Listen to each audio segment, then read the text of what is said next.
Thank you so much sa ating trio, kay Brendel, Kenby, at sa ating future pastor, Kuya Sigen. Okay, so ngayon po ay magbibigay pansin po tayo sa mensahe na ang gagamitin po nating talata ay ang talatang po pwede ko pong sabihing pinaka-popular na talata sa Biblia.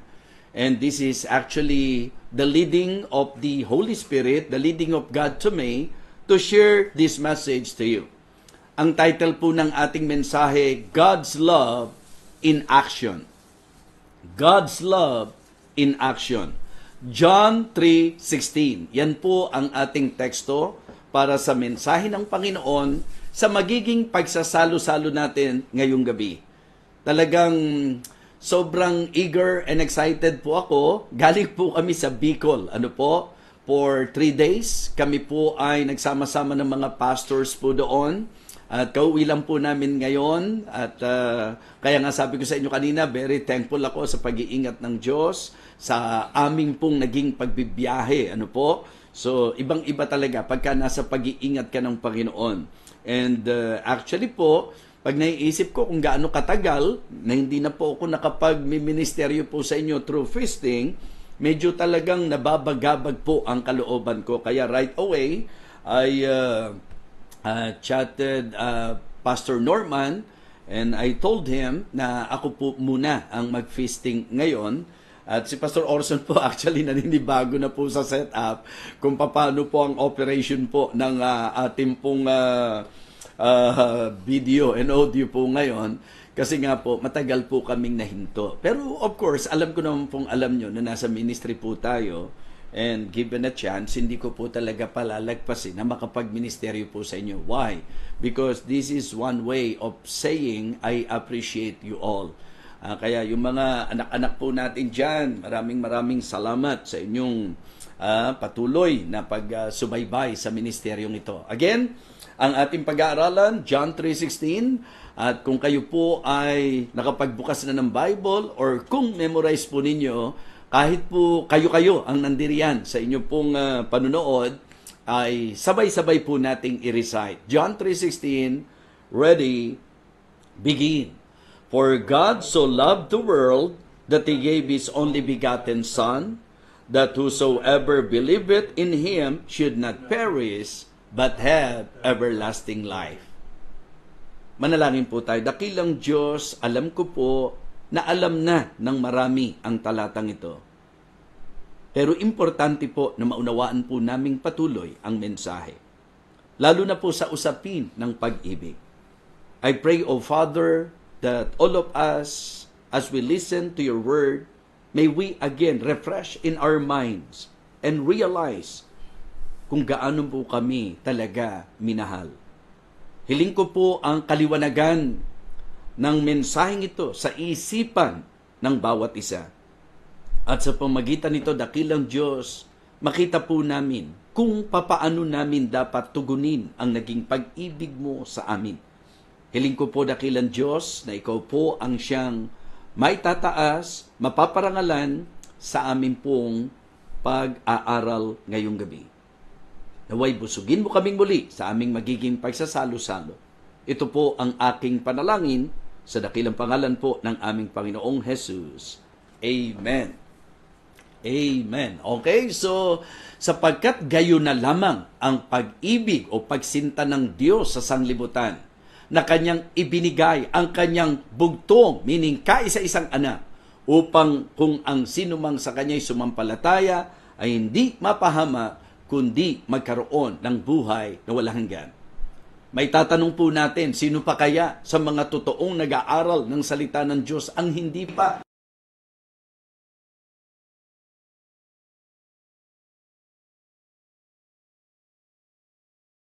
nakarinig ng talatang ito?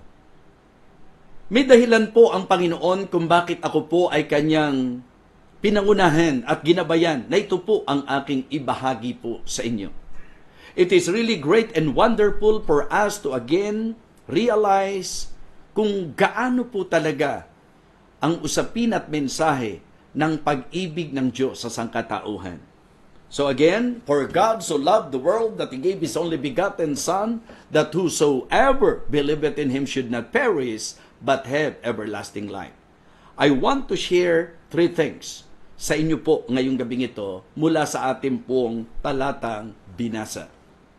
Una, gusto ko pong makita natin the greatest pattern and example of love. Pwede rin po ninyong ilagay the greatest person and example of love. Ang tinutukoy po natin ay ang mismong tinukoy ng talata, for God so loved the world. Kung magiging specific po tayo, ang usaping ito ay pumapatungkol sa Ama. Kasi ang sinabi po, ibinigay ang kanyang bugtong na anak. Isang napakahalagang bagay na maintindihan ng sangkatauhan, ang pinakadakilang persona, ang pinakadakilang huwaran, at pinakadakilang halimbawa sa usapin ng pag-ibig. For God so loved the world. So tayo po, madalas na nating napapakinggan na ang pag-ibig na ito ay immeasurable, incomparable, and incomprehensible. At hindi po ako magsasawang idiin po sa inyo yan. Pero magandang makita po natin sapagkat ang usapan ng pag-ibig, ito po ay katangian ng Diyos.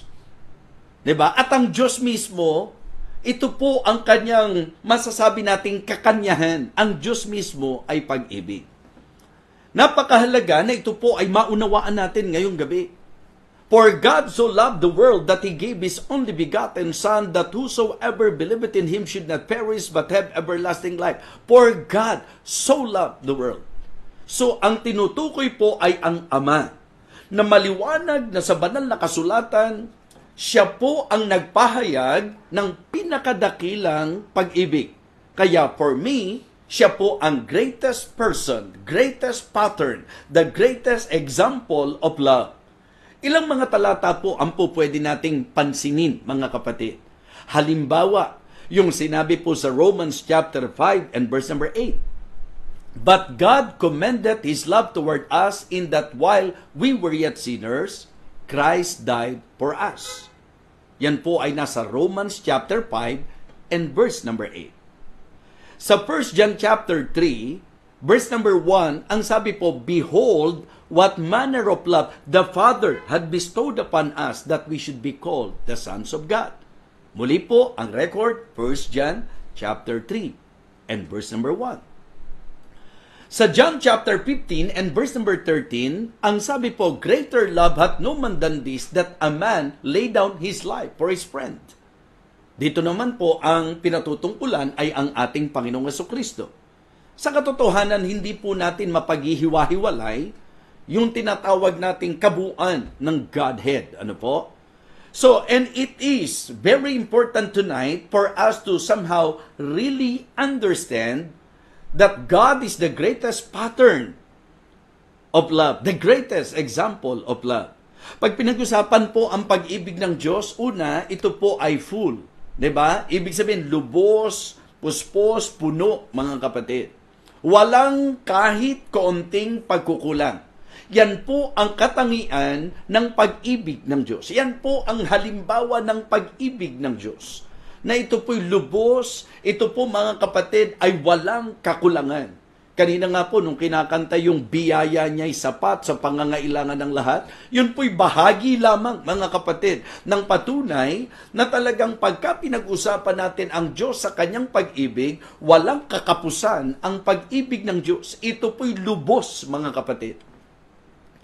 At nakita ko po na importante rin na mapansin po natin doon sa mismong talata, for God so loved the world that He gave His only begotten Son, ang sabi po, that whosoever. Ito po ang isang mapapakinggan po natin ngayon na nagiging kontrobersyal na turo sapagkat lumalabas po na sa usaping pagpili ng Diyos, para bang hindi entitled ang lahat.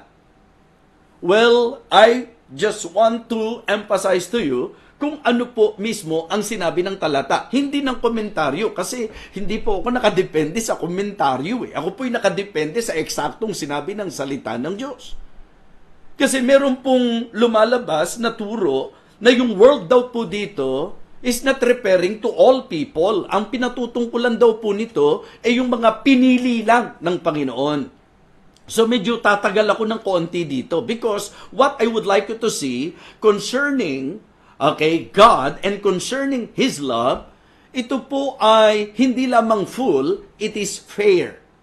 Okay? Fair. Tingnan nyo po ang sabi, that whosoever believeth in Him should not perish but have everlasting life. Sa usaping pag-ibig ng Diyos, ang pag-ibig niya po ay para sa lahat. So ito po ang dapat maging malinaw sa atin, mga kapatid. Ngayon, ang punto ko po, kung pinalalabas natin ng ilan na yung world daw po dito is not referring to all but to the elect only, medyo meron po akong konting pagtataka sa ginamit po ng mga ng talatang mga salita Kasi ang sabi po, for God so loved the world that He gave His only begotten Son. Ang sabi po, that whosoever believeth in Him should not perish but have everlasting life. So palagay ko, pag sa kauulit ko po, ma-memorize po yung talata. Mahalaga lang po kasi yung emphasis. Now, tingnan nyo po. Sabihin na natin, ako po personally, hindi ko po tinatanggap na yung world dito ay para doon sa mga elect lang at hindi raw po lahat ng tao. Pero sige po, subukan lang po nating lapatan ng unawa. Kung sasabihin natin na ang tinutukoy daw pong world dito ay yung elect lamang at hindi lahat ng tao. Okay? Ito po yung lalabas. For God so loved the elect. Siyempre, pag sinabing elect, ito po yung talagang nakadisenyong maliligtas. Yun po yung idea. For God so loved the elect. Ito po yung mga pinili lang ng Diyos na maliligtas. Ang sabi po, for God so loved the elect that He gave His only begotten Son. Ang tanong ko po, kung elected na, kung elect na po yan, bakit meron pang for who, that whosoever believeth in Him? Siyempre dapat automatic na kung elect po yan, understood na po yun, na talagang hindi na kailangan yung that whosoever believeth in Him should not perish but have everlasting life. So kaya, para sa akin po, as I understand the verse, mas safe na isipin po natin na ang Diyos ng pag-ibig, inibig niya ang lahat ng tao. Okay? Lahat ng tao, inibig ng Diyos. Minsan po kasi, ang ipinupunto, like for example, sa sovereignty ng Panginoon. Kasi alam natin that God is in control. Di ba? Siya po yung, tanggap po yun Sapagkat yan naman po talaga ang dapat maging paniniwala natin. Yung sovereignidad ng Panginoon, the sovereignty of God. Pero alam niyo po ba, sa creation, makikita nyo rin po na ang Diyos sa kanyang sovereignty, dinisenyo po, siya ang nagpasya noon, na nilikha niya ang tao na may will. Nilikha niya ang tao na mayroon pong pagpapasya. So hindi tao sa kanyang sarili ang nagdisenyo nito. It is the design of God for man that when God created man, meron po tayong tinatawag na volition or will. Disenyo po ng Diyos yun. Kaya kahit ano pa ang sabihin natin, Diyos pa rin ang nasunod sapagkat siya po ang nagdisenyo po niyan. I hope na nakukuha niyo po yung gusto kong ipunto. Kasi ang lumalabas po, mga kapatid, pag tinignan po natin sa concept, sabi ko nga, ang ganda na nakikita natin yung mismong eksaktong sinabi ng Bible. Tingnan niyo po sa Romans chapter 1. Sa Romans chapter 1, maliwanag po ito na ang tinutukoy po ay sa kapahayagan ng puot at galit ng Panginoon. Pansinin po ninyo. Gusto ko pong sundan po ninyo yung talata para ma-enjoy nyo po yung ating pag-aaral. Kasi baka mamaya ang akala ng iba, dahil John 3:16 yung pag-uusapan natin, ay alam ko na yan, kabisado ko na yan. Well, sa mga ang attitude po lagi ay gustong matuto, meron pa rin po tayong matututunan. Pansinin nyo po ang sabi ng verse number 17. For therein is the righteousness of God revealed from faith to faith, as it is written, the just shall live by faith. Verse number 18. For the wrath of God is revealed from heaven against all ungodliness and unrighteousness of men who hold the truth in unrighteousness. Because that which may be known of God is manifest in them, for God hath showed it unto them. For the invisible things of Him from the creation of the world are clearly seen, being understood by the things that are made, even His eternal power and Godhead, so that they are without excuse. Please try to understand my point. Ang Diyos sa kanyang disenyo, Walang tao na po pwedeng babalik sa kanya, ibe-blame siya o sisisihin siya. Okay? Kung ako ngayon, kaya hindi ako masesave dahil sa hindi ako pinili ng Diyos. Alright? Ang tanong ko po ngayon, pag ako ay napahamak, hindi ko po pwedeng sasabihin, Panginoon, paano naman po ako masesave? Kahit ano po ang gawin ko, dahil hindi mo po ako pinili. Diba? Hindi po talaga ako masesave. Ang tanong ngayon, wala ba siyang mai-excuse kung hindi siya pinili?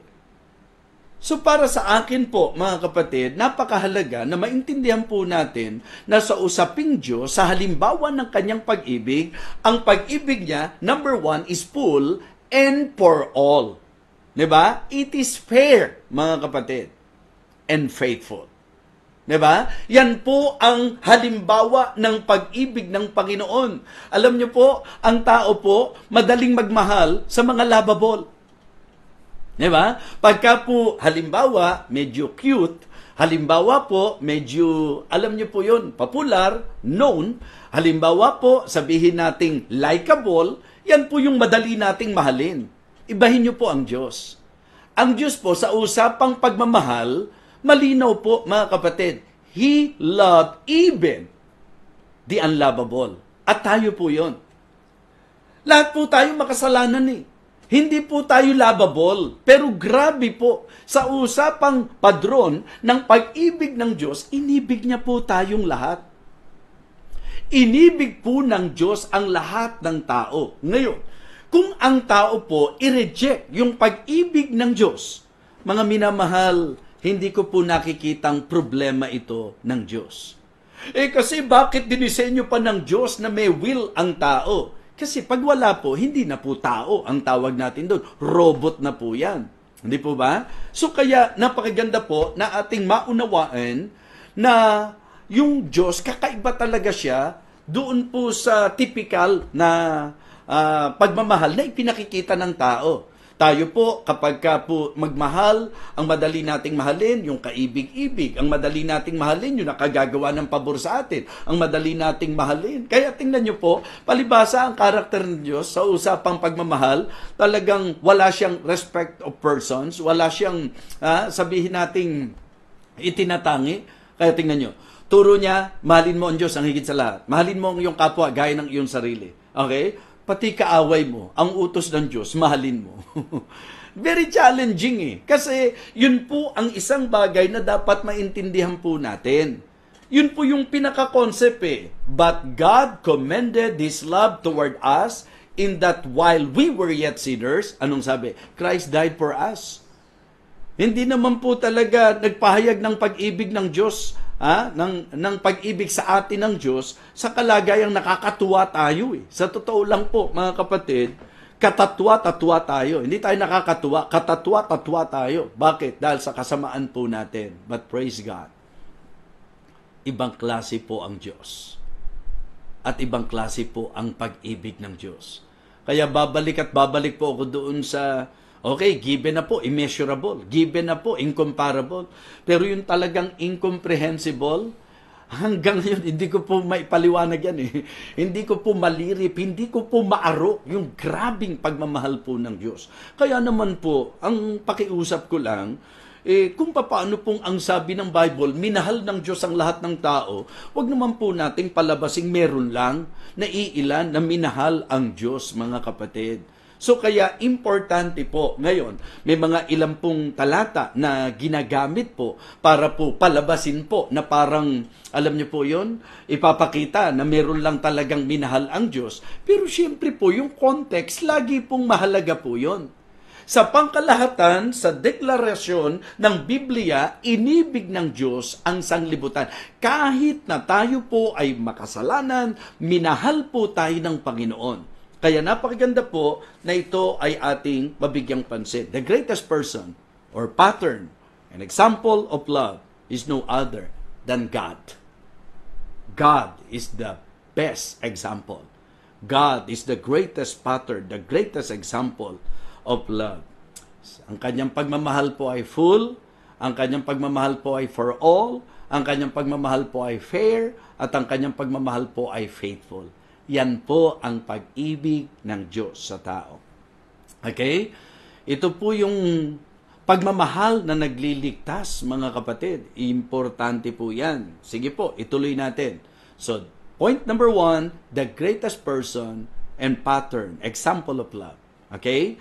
Number 2, the genuine proof and expression of love. The genuine proof and expression of love. Again, may matututunan naman tayo dito sapagkat nakatungtong ito sa pagiging example ng Diyos sa usapin ng pag-ibig. So, if the greatest person and example of love is God, well, the genuine proof and expression of love is giving. Giving is the genuine proof and expression of love. Pansinin niyo po, for God so loved the world. Ang emphasis, matinding pag-ibig ng Diyos. Ang pruweba, that He gave. Amen? That He gave. Sabihin natin, mahal natin ang gawain, pero wala tayong pusong magbigay. Sabi natin, mahal natin ang ating kapwa, pero tikom ang ating palad kahit sa panahon ng kanyang pangangailangan. Well, as I study the Word of God, particularly the example of our God, sa usapan ng pruweba at sa usapan ng expression ng love, ang ipinakita rito, the genuine proof and expression of love is giving. Okay? Tingnan niyo po, for God so loved the world that He gave. So, ang concept, ang idea, pinatunayan yung pagmamahal, kaya nga God's love in action ang title natin eh. Pinatunayan yung pagmamahal by giving. Sa pamamagitan po ng pagbibigay. So, mga kapatid, at pag inaral nyo po, hindi po ito basta-bastang pagbibigay. Di po ba? Pansinin nyo po mismo, ang ibinigay po niya ay ang kanyang kaisa-isang anak. Ang kanyang bugtong na anak. It means to say, matindi po ang halaga nung kanyang handang ipagkaloob para sa pruweba at sa kapahayagan ng kanyang pagmamahal. Minsan, ang dulas ng bibig natin, mahal ko ang Panginoon, mahal ko ang gawain ng Panginoon, mahal ko ang lingkod ng Panginoon, mahal ko ang mga kapatiran, mahal ko, di ba? Ganun eh. Ang dulas-dulas ng bibig natin, na para bang ang pagmamahal, napakababaw na bagay, well, para sa akin po, ang sabi, the greatest of these is charity. Naaalala niyo po yan? Di ba? Niliwanag po sa 1 Corinthians chapter 13 ang usapan ng pagmamahal.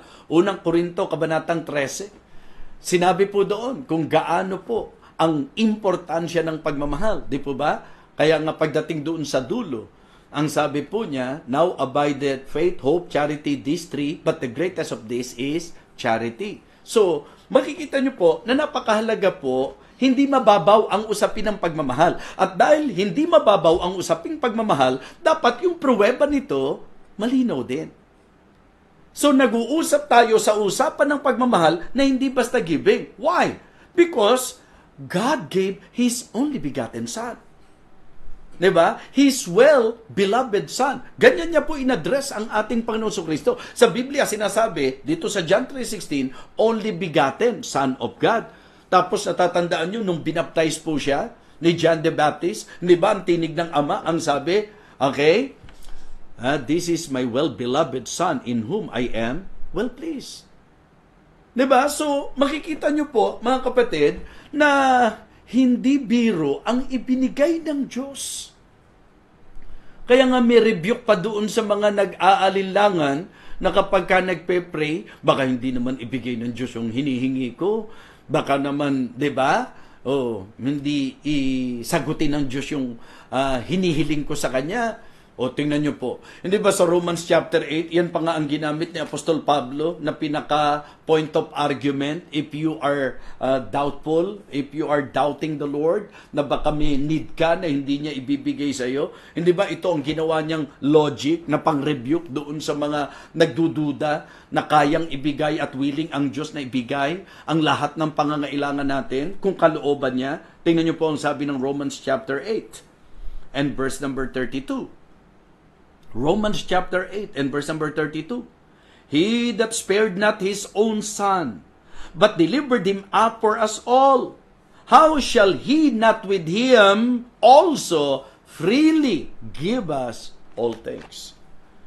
Mga kapatid, ang isang bagay po na dapat magdiin sa puso at isip natin ng hindi po makukwestiyon na pagmamahal ng Diyos ay kung papaanong ang Diyos willing na ibigay sa atin kung ano po ang pangangailangan natin. Si Pablo po, yan ang dala niyang turo. Yan po yung aral na kanya pong ibinabahagi. Na siya, na hindi niya ipinagkait ang kanyang anak. Ang ibig sabihin, ang Diyos na ibigay niya, ang kaisa-isang anak niya, ang bugtong na anak niya, ang mahal na mahal niyang anak niya. Ang sabi niya, ano pa pagdududahan natin? Ano pa yung iisipin yung hindi bibigay ng Diyos? Kaya nga ang isa sa atin pong laging ginagamit at ikinakapit sa Diyos, gracious God. Mapagbiyayang Diyos. Yung kanyang generosity, yun po ay kapahayagan ng kanyang grace, mga kapatid. At lagi kong sinasabi na ang grace ng Diyos, ito po ay revealed sa pamagitan ng kanyang mercy and grace. Di ba? Excuse me po. Nag-oxy-golden lang po ako saglit. Okay. So, yun po yun eh. Lagi ko po nililinaw. Yung love ng Diyos, kung yan po'y muka, ang magkabilang pisngi ng love ng Diyos, mercy and grace. Yung grace, yung hindi karapat-dapat sa iyo, binibigay ng Panginoon. Pinapaging dapat ka ng Panginoon. 'Di ba? Yan yung favor from unmerited actually. 'Di ba? Hindi basta favor, unmerited favor. Meaning, hindi ko deserve, pero because He is gracious, binibigay niya sa akin. Ha? Okay. Yung mercy, ito naman yung deserve mo sana, pero dahil mahal ka ng Diyos, ang manifestation at proof ng love na yan, yung mercy niya. Kaya para sa akin, the proof and expression of God's love is His mercy and grace. What I deserve is hell because I'm a sinner. Because God is merciful, ang sabi ng Bible, not of works of righteousness which we have done, but according to His mercy. Diba? He saved us. For by grace, ayan naman yung grace, are ye saved. Kaya yung dalawang yon, diba? Pagka po yan ay ginagamit sa Biblia, parang automatic po yan eh, na ang laging kabilang panig po ng mercy, grace, at ang kabilang panig ng grace, mercy. At ang totality, yan po, love, pag-ibig ng Diyos. Kaya mga kapatid, the genuine proof and expression of love is giving.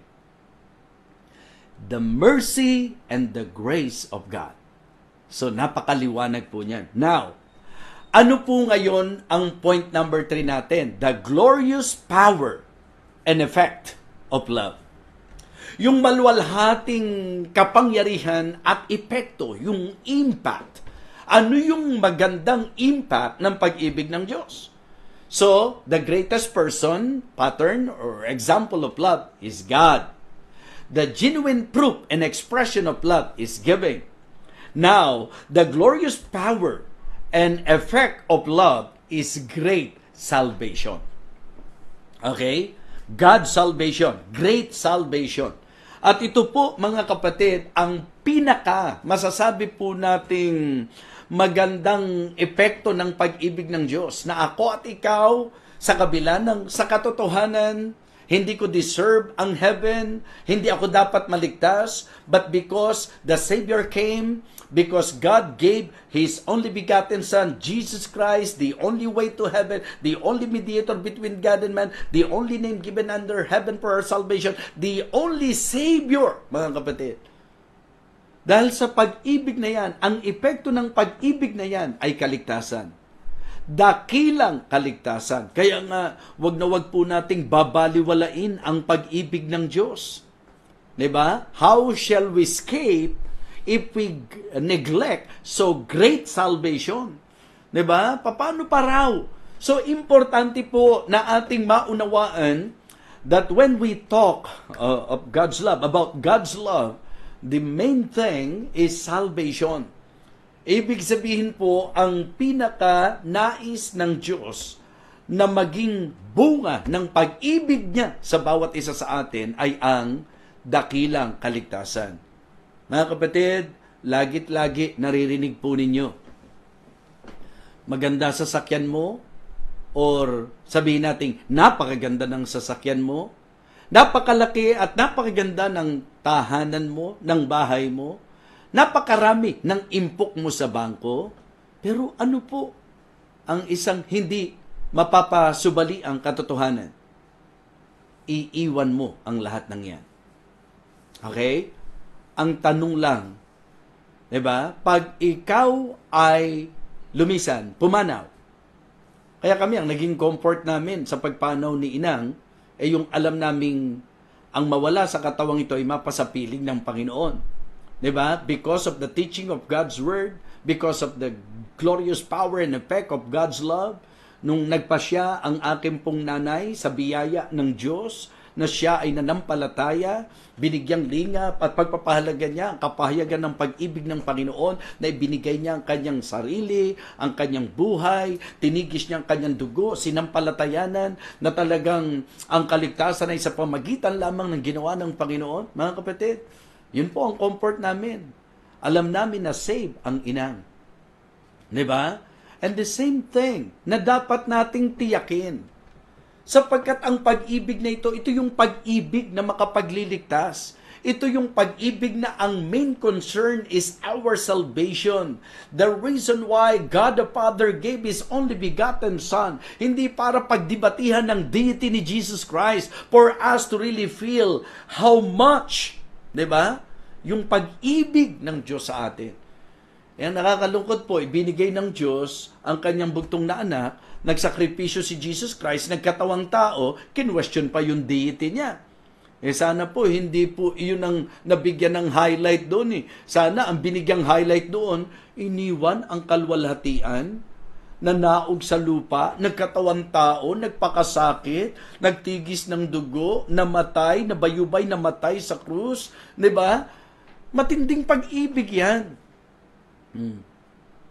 Ibig sabihin, pag-ibig na hindi mapapantayan. At ang pag-ibig na ito ay may malwalhating kapangyarihan at epekto sa sino mang mananampalataya. Kaya mga kapatid, ganyan ko po gustong makita ninyo ang lalim po ng John 3:16. For God so loved the world. So, the greatest person and example of love is God. Okay? The genuine proof and expression of love that He gave His only begotten Son. And the glorious power and effect of that love, that whosoever believeth in Him, anong sabi po? Should not perish, but have everlasting life. That is salvation. Great salvation.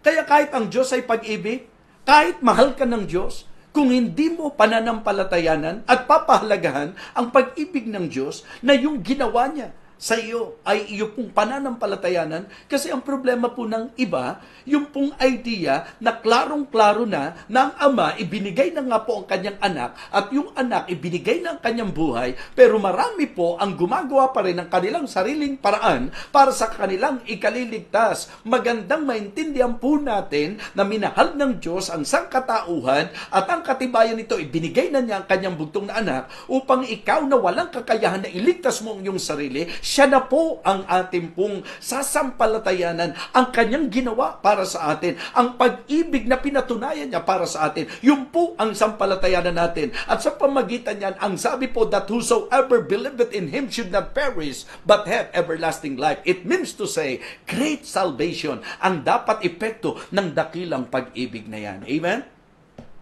How about you tonight? Saved ka ba? Tiyak mo na ba kung saan pupunta ang kaluluwa mo? Minsan kasi, ang thinking po natin, ang mentality natin, sinasabi po natin, aba, hanggat nandito tayo sa lupa, walang makatitiyak kung sino ang ligtas. And sometimes, we tend to accuse those who are claiming that they are saved because of Christ, because of their faith in Christ, ina-accuse natin, ang yayabang nyo naman. 'Di ba? Ang yabang-yabang nyo naman, paano nyo matitiyak na ligtas kayo? Paano nyo nasasabing ligtas kayo? Di ba nililiwanag ko nga po sa inyo eh? Hindi ko po nakikitang mayabang ang isang tao na nagkiklaim na siya'y ligtas dahil nanampalataya siya sa ginawa ni Jesus Christ sa kanya. Hindi kayabangan yun. Ang tawag doon pananampalataya. Kaya po ako ligtas, hindi dahil mayabang ako, kaya po ako ligtas kasi umamin ako na hindi ko kayang iligtas ang sarili ko, na wala akong magagawa para sa kaligtasan ko. Kaya ang pinanampalatayanan ko po, hindi yung ginawa ko, hindi yung magagawa ko, hindi yung gagawin ko, kundi yung ginawa ng ating Panginoong Jesucristo. Paano ako naging mayabang nun? Paano po naging mayabang yung mga taong nagtiwala sa ginawa ni Jesus Christ? Hindi ba ang mayabang yung mga taong nagpipilit na sa kanilang sariling paraan? Di ba? Yung bang para bang, baliwala yan. Yung ginawa ng Panginoon, nasa atin ang gawa. Yung awa nasa Diyos yan, pero tayo dapat gumawa. Hindi po ba? Hindi po ba mas mukhang, pag inanalyze nyo po mukhang mas mayabang po yung mga taong nag-iisip na kaya nilang gumawa ng kanilang sariling paraan para sila po'y maligtas? Yun po ang para sa akin, pag pinag-aralan nyo po, yun ang mukhang mayabang na nag-provide na ang Panginoon, ginawa na ng Panginoon ang lahat, 100% work of salvation, ginawa na po ng ating Panginoon, tapos heto ka, parang hindi pa sapat sa iyo. Hindi, kailangan gawin ko yung lahat.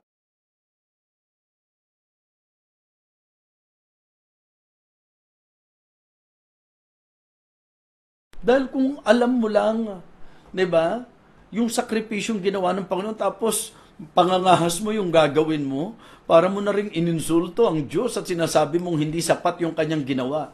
What the Lord Jesus Christ did on the cross of Calvary, mula doon sa kanyang death, burial, and resurrection. That is the gospel, the good news. That Christ died for our sins, that He was buried and rose again the third day. According to the Scripture, that is the gospel, and that gospel is the power of God unto salvation. At ang lahat ng ito ay kapahayagan ng dakilang pag-ibig ng Diyos, because God is not willing that any should perish, but that all should come to repentance. Diba? Kaya nga sinasabi ko, yung idea po na iaalis natin yung bahagi ng tao, parang pagka tiningnan natin, ganun pala Ang sabi, God is not willing that any should perish. Di dapat ligtas na lahat. Diba? Pero hindi, may bahagi po ang tao. Manampalataya ka sa ginawa ni Jesus Christ para sa iyo. Bigyang pagpapahalaga mo yung pag-ibig ng Panginoon na ginawa niya sa iyo. Kaya I hope na lalong ma-appreciate natin ang John 3:16. Anong sabi ng John 3:16? For God so loved the world that He gave His only begotten Son, that whosoever believeth in Him should not perish, but have everlasting life. Anong nakapaloob sa John 3:16? The greatest person and example of love, God. Okay? For God so loved the world. Okay? The genuine proof and expression of love that He gave His only begotten Son. Okay? And then, the glorious power and effect of love, that whosoever believeth in Him should not perish, meaning saved, should not perish, but have everlasting life. That is the great salvation. Ang minamahal, kung kayo po'y nakasubaybay ngayon at wala pa kayong katiyakan ng kaligtasan, I believe now is the best time for you to secure your salvation, to make sure of your salvation. And salvation is through our Lord Jesus Christ only. Walang ibang tagapagligtas, si Jesus Christ lamang po. Kaya kung ngayong gabi, kaibigan, sa pakikinig mo, na-realize mo ang napakahalagang aral na ito. Minahal tayo ng Diyos ng hindi kawasang pagmamahal. Talagang hindi basta-bastang pag-ibig. Ang pag-ibig niya is full, for all, fair, and faithful. Mapangahawakan. Manampalataya ka lang sa Kanya. At ang sabi ng Bible, sino mang sa Kanya'y manampalataya ay hindi mapahamak, kundi magkaroon ng buhay na walang hanggan. Kung kayong gabing ito, kaibigan, gusto mong tiyakin ang iyong kaligtasan, naintindihan mo na ang kaligtasan ay sa pamamagitan lamang ng Panginoong Hesus sa kanyang ginawa na siya'y namatay, nalibing at muling nabuhay, at sa pananampalataya, ikaw ay magkakamit ng buhay na walang sumunod ka sa panalangin ito ng tapat sa iyong puso. Kaibigan, manalangin ka ng ganito, mataimtim, Diyos ang tawagan mo. Dakilang Diyos, ngayong gabing ito, salamat po sa iyong salita. Inaamin ko po na ako'y makasalanan.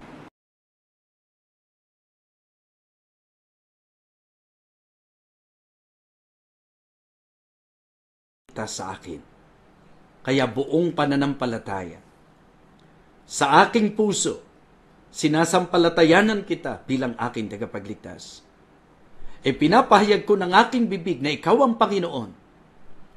Ikaw ay tinatanggap ko ng buong puso, buong pananalig bilang aking tagapagligtas. Salamat po sa pag-ibig mo. Salamat po sa buhay na walang hanggan. Salamat sa kaligtasan na dulot mo sa akin ngayong gabing ito. Salamat po, Diyos. Muli po, pinangahawakan ko ang iyong pangako, ang iyong salita, ang iyong pagliligtas. Ito po ang aking panalangin sa pangalan po ni Kristo Jesus. Amen. Amen. Okay, purihin po ang Panginoon at umaasa po ako na ang salitang ito ay hindi babalik ng walang kabuluhan. Nawa ating pong patuloy na ipanalangin ang paggamit ng Diyos sa ministeryong ito. Kaya sa inyo po ng mga giliw nating taga-subaybay, mula pa noon hanggang ngayon, ako po'y nagpapasalamat sa inyong patuloy na pagtangkilik sa ministeryong ito. And thank you for being one of my prayer warriors at prayer warriors ng ministering ito. Muli po, maraming salamat. Magandang gabi po sa inyong lahat. Ito pong muli ang inyong lingkod, Evangelist Fernando de Vega, ng tibok ng puso, lagit-lagi, ipangaral, walang iba kundi ang salita ng Diyos. At parangalan, walang iba kundi ang ating Panginoon Diyos. Ingat po kayo. God bless us all.